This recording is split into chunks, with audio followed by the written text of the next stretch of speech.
పగ్గాలు తెంపుకున్న కోడె లెక్క యమ పరుగులు పెడుతుంది. గట్లు తెంపుకున్న గంగ తీరగా ఉరుకుతుంది. ఆగుమంటే ఆగుతలేదు, పట్టుకుంటామంటే వశం అయితలేదు. ఇంతకు ఏంది గది అని అనుకుంటురా?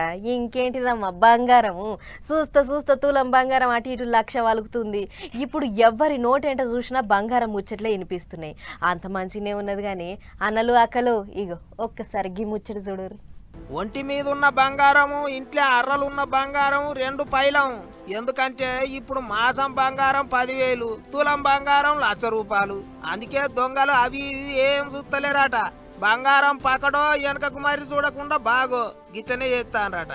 బంగారం రేట్లు పెరిగేటాలకు దొంగల కన్ను మొత్తం ఇప్పుడు పబ్లిక్ ఇండ్లల్లో దాచుకున్న సొమ్ముల మీదనే ఉన్నదా అంటున్నారు. మీదికెళ్ళి ఎండాకాలం తాకిళ్ళు వచ్చినాయి. పొలాన్లను తోలుకొని ఇండ్లకు తాళాలేసి కొంతమంది ఊర్లు తిరగబోతుంటారు. ఇంతమంది అవగారింటికి అత్తగారింటికి పోతుంటారు. అసోంటోళ్ళంతా జర పైలంగుండుర్రి. ఇంట్లో బంగారం సొమ్ములు గిట పెట్టిపోయినరా అంటే ఇక ఆగమైనట్టే అంటున్నారు పోలీసు వాళ్ళు. గిట్లనే ఇక ఇక్కడ పోలీసు వాళ్ళ వెనక ముసుగేసుకొని గుడ్డేలుగు లెక్క నిలబడ్డాడు చూడర్రి. ఈ దొంగోని పేరు నన్నపురాజు చంద్రకాంత్ అట.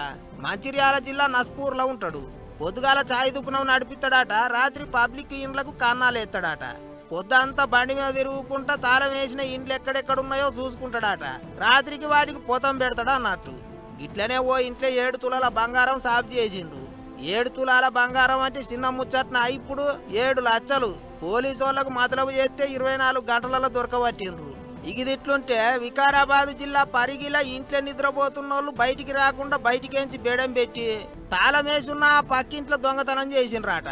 అగ చూడర్రే, మొత్తం అల్మారాలన్నీ చెలికిపోయినరు. బంగారము వెండి 2 లక్షలకు ఎక్కువనే పైసలు ఎత్తుకుపోయినరాట.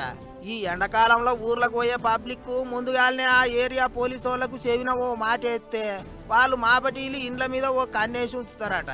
అంతేకాదు మొత్తం ఇంటిల్లి పాది పోయి మిద్దెల మీద పండొద్దట. ఒకళ్ళిద్దరన్నా ఇంట్లో పండుకోవాలి.